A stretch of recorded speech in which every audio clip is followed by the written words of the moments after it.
Okay, Committee on Judiciary and Hawaiian Affairs called to order. It's Monday, April 4th, 2022, 2 o'clock in conference room 325. We have a number of items on the agenda. The first is SB 2124, SD2, HD1 relating to noise control. Vice Chair. Yeah, we have 7 testimonies, written testimonies in support, but no one here to testify on this measure in person. Is there anyone here in person or on Zoom to testify on this measure? Okay, if not, let's move on to SB 2383, SD2, HD1 relating to the State Procurement Policy Board. We've got one testifier here today, the State Procurement Office, with comments.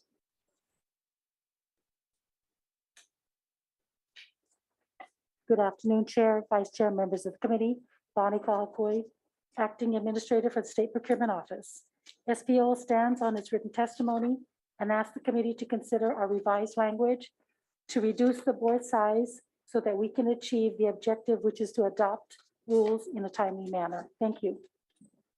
Thank you. That's all the testifiers we have signed up. Anyone else here in person or on Zoom to testify? If not, members, any questions? All right, seeing none, let's move on to SB 3219 HD1 relating to the Sunshine Law.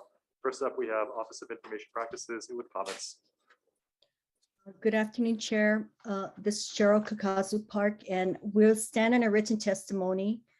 We're here to answer any questions. Thank you. Yeah, thank you. Anyone else here to testify on this measure? Okay, seeing none, any questions, members? Okay, let's move on to SB 665 SD1 HD1 relating to violations of campaign finance law.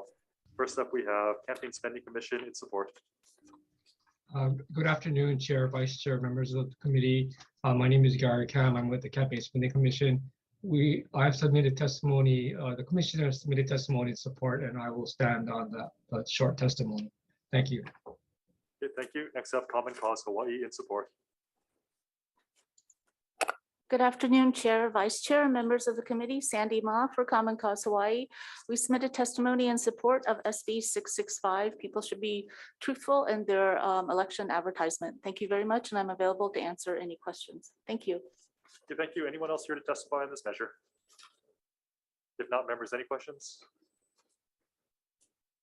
Okay, seeing none, let's move on to SB 3172 SD1 HD1 relating to public agency meetings. First up, the LNR in opposition. Ohafua, are you for the Department of Land and Natural Resources? Oh, sorry. Go ahead. We'll stand on our testimony in opposition, and I just want to note that the language in the bill takes us back to prior to we changed it. That originally we had trouble. We were one of the boards having trouble meeting the requirement for our minutes to be turned in timely, and the recordings were done so to address this problem. We were not the only board with the problem. So the current language in the bill is going to take us back to that place where we have a difficult time. So it doesn't. We already know what the problem is, and I don't know. The department is concerned that we'll be going backwards. Thank you for the opportunity to testify. Good, thank you. Next up, OIP with comments. Excuse me, Chair, can I testify? Yep, that's I just called you. Oh, sorry. Okay. OIP does have concerns about the unintended consequences of this bill, and we've recommended an amendment.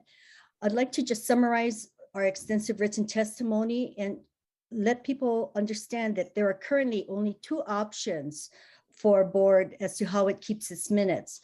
One is the traditional option of keeping detailed written minutes, or in 2017, the law was changed to allow recorded minutes to be kept, so long as the board also has a written summary of key meeting information plus timestamps for each agenda item, motion, and vote. This bill, however, would require only written minutes and eliminates the option of providing recorded minutes. So if a board records the meeting, even if it was only an analog voice recording for temporary use in preparing written minutes with the intent to tape over and later discard the voice recording, they would still now have to keep the recording indefinitely under other provisions of this bill. And we're concerned because the bill would remove the incentive for boards to record meetings in the first place, since they can't use the recorded minutes in lieu of written detailed minutes. And it creates a potential disincentive for the boards to even record meetings, because then it would trigger a requirement for them to keep the recording indefinitely.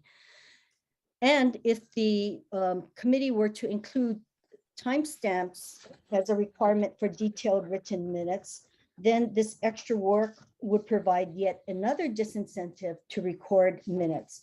So there is much more to this bill than meets the eye, and it could backfire to actually reduce the transparency that boards currently provide when they are recording the minutes and providing written summaries or providing detailed written minutes.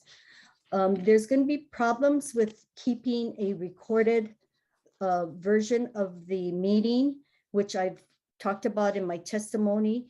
And I can go over that, but you can read it instead. And just note that if you want to just go back to the original language or the original situation in 2017, we have provided an amendment that would allow for that. But if you are going to touch other provisions, then the committee will have a lot of work on its hands to maybe address other necessary amendments. And I'll be available for questions. Thank you. Okay, thank you. Next up, we have Dags in support.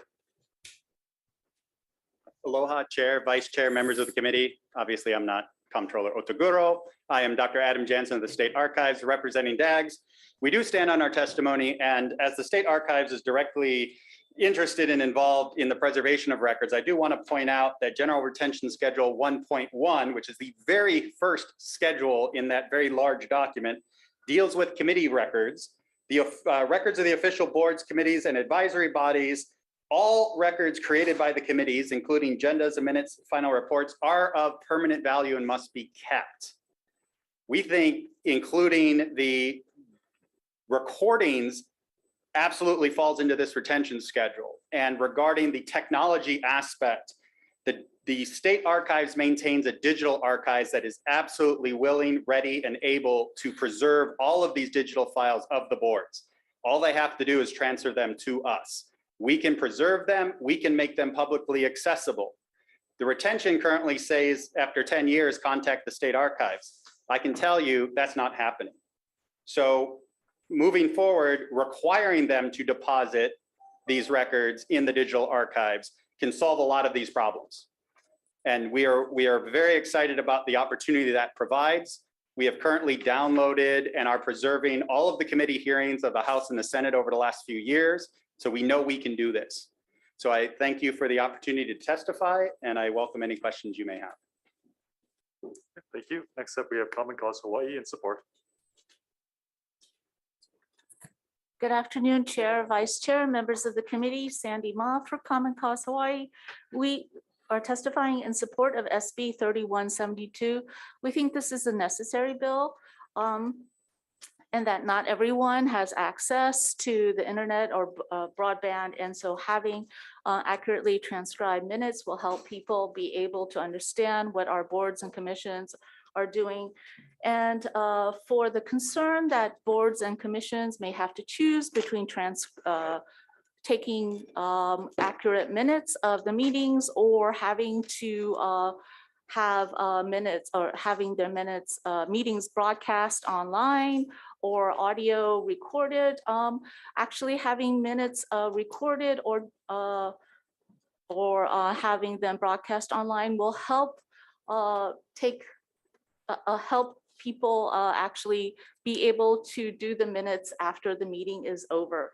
And so we think that this is an actual win-win for boards and commissions. And we also agree with DAGS that all meetings should be archived, whether they are written minutes or whether they are videotaped online or whether they are recorded audio.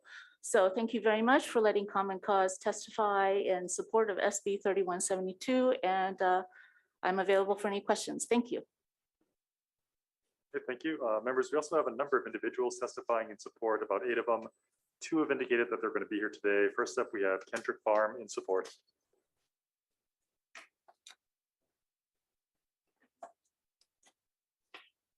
Okay, not present. Next up, we have Michelle Matson in support.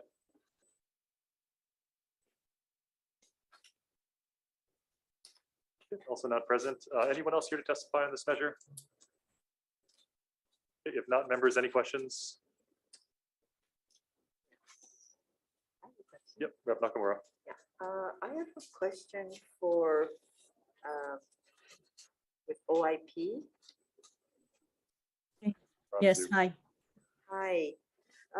So right now, you could have a digital recording and a written summary under the current law, and this bill would not make that an option. Is that, am I reading this correctly? Yeah, you can have either written minutes, which is a detailed written summary, or you can have recorded minutes where the recording of the meeting itself becomes the minutes, provided it's accompanied by a written summary. So you know exactly where to go when they start discussing agenda items or are making a motion or taking a vote. Because who wants to sit through 5 hours of a meeting and try to figure it out, right? But this bill would take away the opportunity for recorded minutes. And it would require a board, if it did keep a recording, then to keep that recording indefinitely, but it doesn't say where. And when the state archivist talked about the state archives being able to keep a copy of it, that doesn't address the question of what do boards do in the meantime? Where do, you know, if they have to put it online, how are they going to make minutes? Because not all of them, okay, let's go back. Not all boards have the ability to record.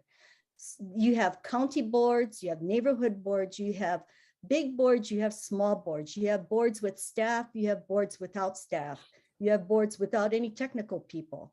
So you have all kinds of boards that the Sunshine Law applies to. Now, if they had to start taking, you know, if they did a recording, sometimes it's just on a, you know, tape recorder. That's an analog recording. Now, how do they convert it into digital format to post it online or wherever? And then if they have a video recording or if they put anything on their website, then they have to meet ADA requirements. And they may not have that ability to do so. And then they may not have capacity on their servers to hold on to all these things. So even if the state archives is taking them and, you know, has graciously offered to do it for the state agencies and boards, what about the counties? What about the neighborhood boards? What about all these others, you know, boards that are not here testifying and may not have the resources or appropriations? So if you're going to go that far, there are a lot of questions then that you have to also address in this bill that are not being addressed by it currently. Thank you very much. Really appreciate those you. insights.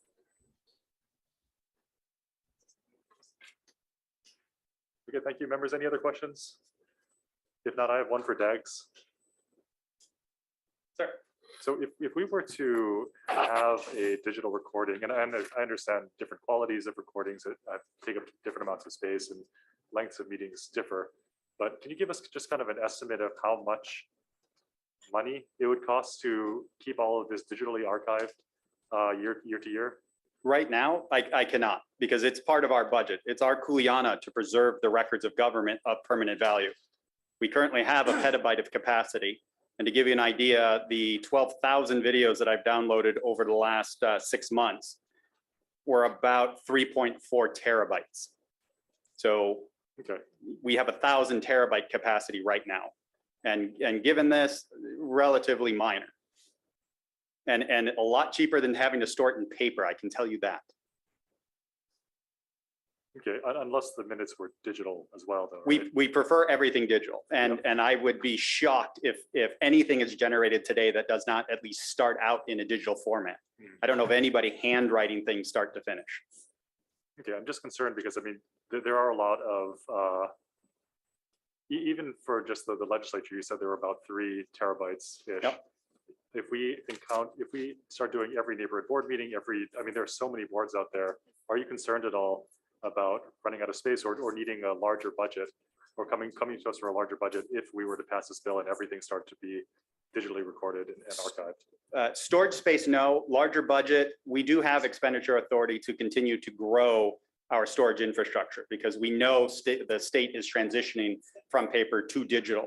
And so we do have capacity every year to add additional storage. And is this cloud-based storage or is this? No, we host it Hard. locally. Okay. That's the other thing is my PhD is in digital archiving, and we've studied extensively third-party cloud hosting. I cannot recommend it as in the best interest of the state. If all of these boards are relying upon Zoom and YouTube and Facebook to preserve their meeting minutes, none of those are bound by state law. And it's just creating a problem. It would be much better if the archives did what it's supposed to do and preserve those records of permanent value for public access in perpetuity. Okay, thank you. Thank you. Sure. Any other questions? Yeah. Rep. Lebresti. Same gentleman, and then Thanks. Ms. Ma. One of my degrees is in history. I support history and historians being able to access things, but the more I hear about this, the more doubts pop up in my mind. I mean, I don't know that we need in perpetuity records of the Evan neighborhood board meetings. They're largely one individual talking for 2 hours. I don't know that we need a record permanent of the Fatherhood Commission or the Beautician Commission. I mean, both important things, but I mean, maybe if we delineated which of these boards are of, I forgot the phrase you used, Permanent value. that would be a debate worth having before passing this when we're talking about terabytes upon terabytes of information. What do you, I don't know that you would weigh in on which ones would count or not, but as a historian, I would think you have an opinion. I do. And I think that's always something that needs to be reevaluated. And so we are looking at pulling together a more cross-functional team to help make those determinations. And typically what it breaks down to is legal, historical, and fiscal value. Mhm. And do they have permanent status in one of those? And so right now it's kind of very large umbrella. If it needs to be more delineated and more defined, we always welcome that because we also don't want to keep stuff that doesn't have permanent reuse in decades from now. Thank you. And Ms. Ma, I wanted to know if Thank you. Kamikaze thank you, sir, had an opinion on that as well. Well, permanence of storage of the documents Well, represented. which, in your opinion, for the public good, certainly, I would imagine you don't think we need to keep the permanent digital recordings of all the government meetings. Do you? Like well- the minutes are enough in some, I would think. Sorry, go ahead. I'll let you answer. Well, certainly, as an attorney, I keep things for, legal liability purposes. But certainly I can understand for historical purposes, you keep it for a different reason. So I do kind of agree with Dax, who just testified before me, as there are certain different categories that you would keep records for different purposes. So, but I do understand maybe triaging the different records for different record keeping purposes. Yeah, it's just that this bill doesn't delineate that. That's my problem. It seems it's a great idea, but I think we need to narrow it down. Thank you. Thank you. Good, Lloyd. Sure, for Dax, I guess. I guess it would be hard to, how would you prioritize? Because when you look back at historical records from hundreds of years ago, sometimes it's the most Manini things that are the most interesting. And it would be hard to guess now what would be of interest for a future. I absolutely concur. That's why we do tend to err on the side of caution, because things that we look at today, oh, that's not important. 20, 30, 50, 100 years from now, maybe it is. And so that's why we really have to talk to the constituent groups to say, what do you do? Does it really have long-term impact? Is it just, we meet because we have to, and we don't really get anything done at the end of the day? We don't shape policy, we don't shape life. So I do tend to err on the side of caution and say, okay, so we've got to store a little bit of extra stuff. But on the flip side, when people want to come and say, didn't we talk about that 10 years ago? We can go back and look at it again to say, yeah, we talked about it and did absolutely nothing, and now it's a bigger problem. Thanks. You're welcome. Any other questions, members? Quick question from my friend of the Archives Division. Is the video you have, is it in raw codec format or using any kind of compression scheme for the video? We always store everything uncompressed, because anytime you compress, you technically lose fidelity of that recording. And given that audio and video is sometimes spotty at best, losing some of that fidelity is not in the best interest long-term. Well, yeah, not all compression schemes are lossless. There's many that are lossless that you could be using, and they've improved over time, right? Yes. Now video can be compressed lossless that would take up a fraction of the space that say you're doing it 10, 20 years ago, right? So there is the ability perhaps in the future and even now to compress some of this video into different formats that could save space, right? There is, but we choose not to do that because it's not just today, it's also tomorrow and the next day. And format migration tends to be spotty at best, and depending on when you choose to do that. So our base case is we store at the highest fidelity uncompressed file format, understanding the costs that come with it versus the long-term preservation aspects of those file formats. Okay. Well, I kind of disagree because technology improves, compression gets better. And again, not all format compressions are lossy, sorry. But also, you talked about cloud solution and you mentioned YouTube and third party, but have you ever looked at pure infrastructure cloud storage solutions where you're merely having the storage space in a cloud format? It's not being dictated by the policies. Yes. So that would provide an avenue perhaps, especially to the rep from Ever Beach's concerns that some of this video transcriptions may not be, historically pertinent or may not rise. It does provide a way for you perhaps to store some of these things in a cloud situation, right? Technically, yes. But again, from a legal evidential perspective, the whole concept of co-tenancy and the service level agreements that are provided by cloud providers do not coincide with permanent preservation of particularly legally submissible evidence. And I'd be happy to talk with you about this offline. I've been in academic studies that have looked at this and I can send those to you. But we preserve our materials on site using my staff. Nobody else has access to our servers. So that we know absolutely chain of custody, process of custody, what has happened to those records from the time we received it to the time we serve it up to the public. Okay. Oh, we definitely want to talk more about this offline, but I think an Please. SLA could be crafted with a provider to be able to take those concerns into effect. But thanks again. I appreciate the My pleasure. conversation. Good. Thanks, Chair. Anyone else have any deeply technical questions to ask? Okay, seeing none, let's move on to SB 3165 SC2. I've got a proposed HT1 on this one relating to operating a vehicle under the influence of an intoxicant. First up, we have public defenders in opposition. And good afternoon, Deputy Public Defender Sarah Haley, appearing on behalf of the Office of the Public Defender. We stand on our written testimony. However, I am available for any questions. Thank you. Okay, thank you. Next up, DOT in support.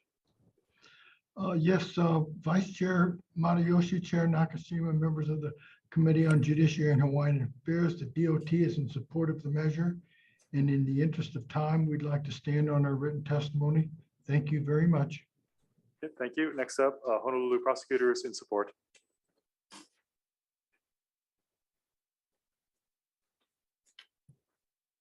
Good afternoon, Chair, Vice Chair, members of the committee, Deputy Prosecutor Tricia Nakamatsu on behalf of the Honolulu Prosecuting Attorney's Department. We are in support of the bill, in support of the proposed HD1 version of the bill. And we thank you, Chair, for including those changes. We do feel that this would encompass a broader range of amendments to address operating a vehicle under the influence of intoxicant, OBYI, which would benefit the public safety and the overall community. we did want to address one concern. We're available for questions if any, but one concern voiced by the public defenders. We want to direct your attention to page 13, lines 12 and 13. They mentioned that there may be a constitutionality issue. We believe this is actually just seeking clarity, perhaps. The words based on the same conduct or arising from the same episode. It's a different interpretation of based on the same conduct or from which the working group had intended. Based on the same, you might want to say the same incident as opposed to the same conduct, because I believe their concern is that somebody could have a 291E61 years ago, and somehow now that is going to trigger this, and then they're going to be re-punished for something they were already sentenced for previously. So if you just wanted to clarify, this is based on the same incident or arising from the same episode, or other variations that you think might help to clarify, we'd be very open to discussing any possible language. Thank you for your time. We're available for questions. Good, thank you. Next up, Smart Start LLC, sorry, in support. Aloha, I'm Melissa Pavlicek. I'm here today on behalf of Smart Start, the ignition interlock provider for the State Department of Transportation. In 1997, my husband came home from work, and I think it's the first time I saw him cry. His secretary's 2 adult children and their 1-year-old niece were killed in a drunk driving accident, and that driver served prison time and was later arrested in another state for subsequent violations. This has become a very personal and work of passion for myself, my family, and for our organization, Smart Start. We've advocated for strengthening the drunk driving laws for 3 years now. This bill, the proposed draft, does not go as far as some of the earlier proposals, but we do support it. It's an important step to strengthening Hawaii's drunk driving laws.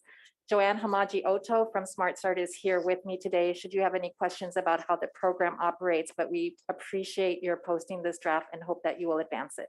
Thank you. Okay, thank you. That's all the testifiers we have today. Anyone else here to testify on this measure? Okay, seeing none, members, any questions? Rep. Pressy? Thanks, Chair. Public Defender. Yes. I just wanted to give you the opportunity to speak on some of the issues that you raised, because this is in response to HT1. Specifically expanding the penalty, that's still in the HT1, right? So I believe the HT1 increases the look back period. So it goes for, so previously it's 5, right now it's 5 years, and it increases it back to 10 years. For the increase of the revocation period, that's, I believe, SD2, HT1 proposed also has that, yes. If I read it correctly. No, me too. Sorry. Thank you. That's fine. Thank you, Chair. Okay, members, any other questions? Okay, seeing none, let's recess for decision making.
Okay, Committee on Judiciary and Hawaiian Affairs are reconvening for decision-making Monday, April 4th, 2022, conference room 325.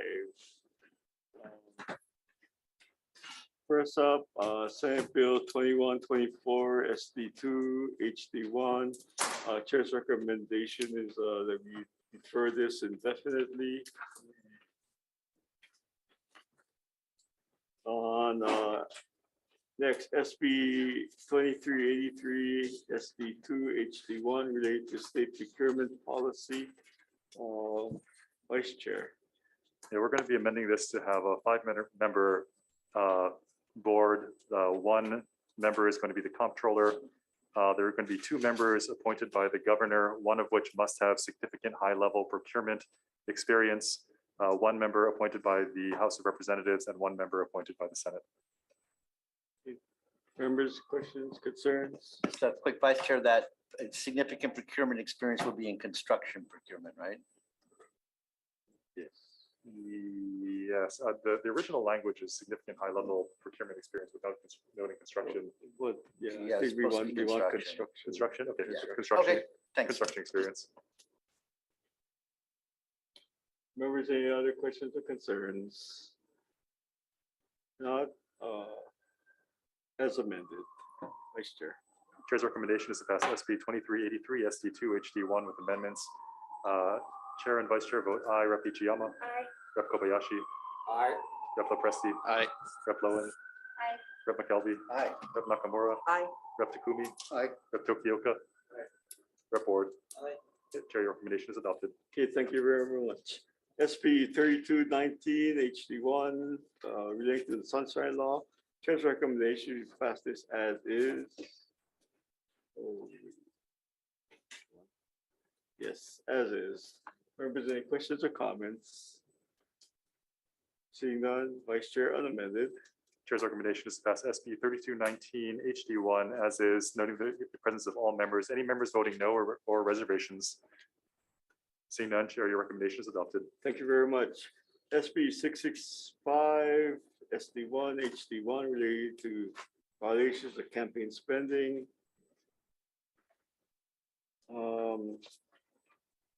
There is a technical note that language on page 2, lines 8 to 12 should be moved into section 11 for 12 by saying any member who intentionally provides false information concerning the name of or address of the person paying is and in an advertisement is subject to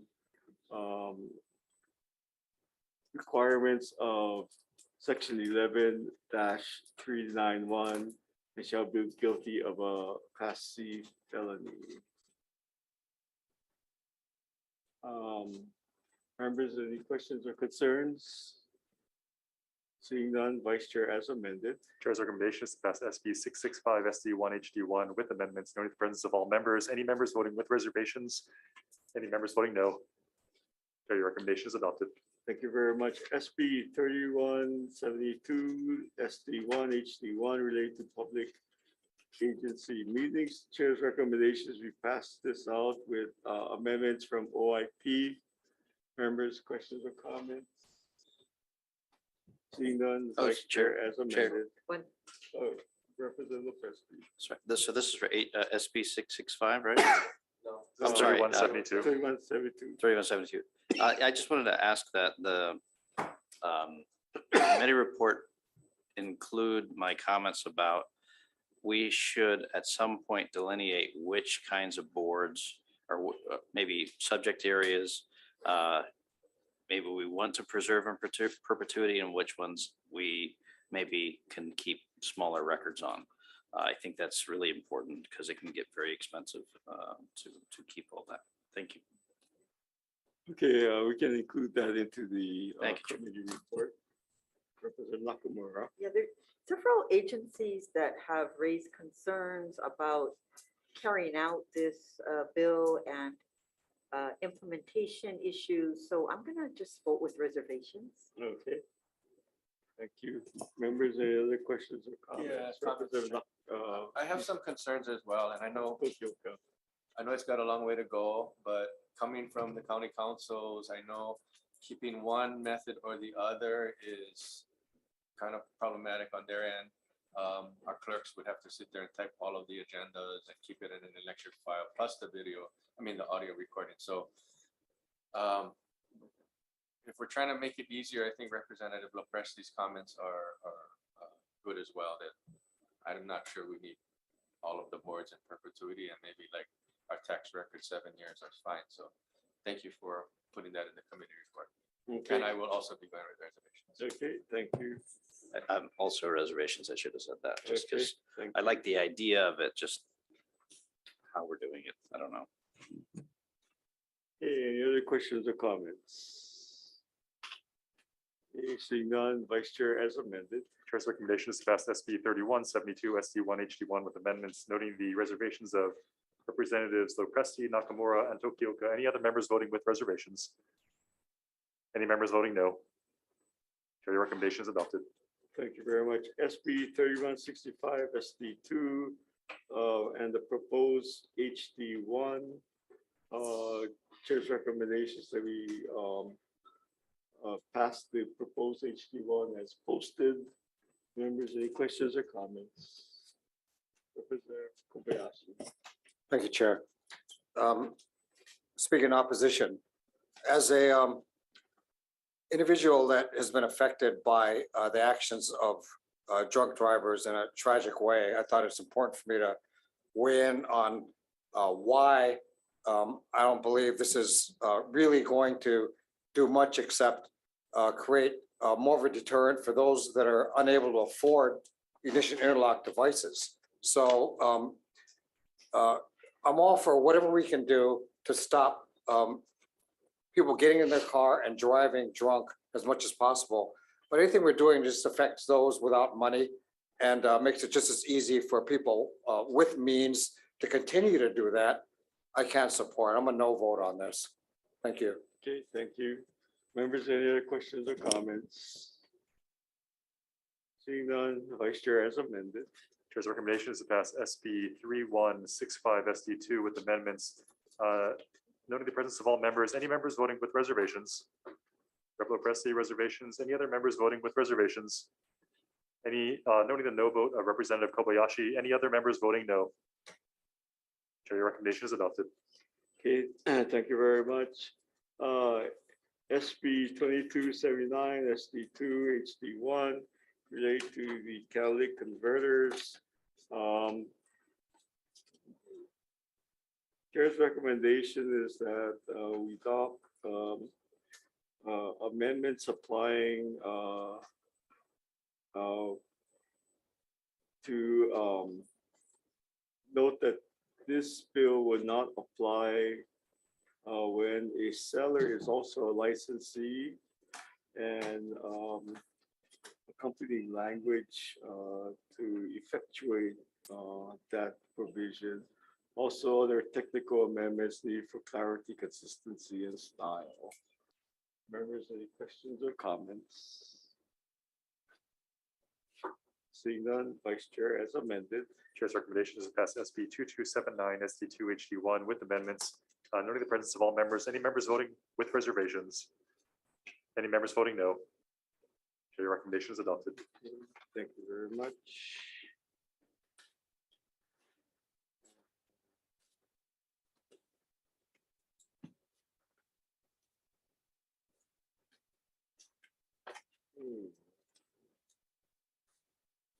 That's it, right?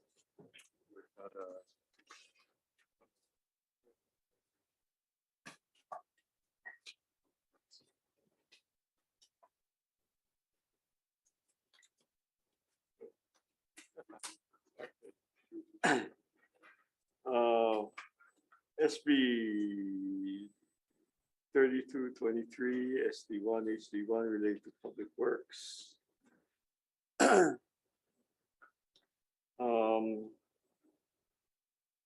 There are technical amendments for clarity, consistency, and style.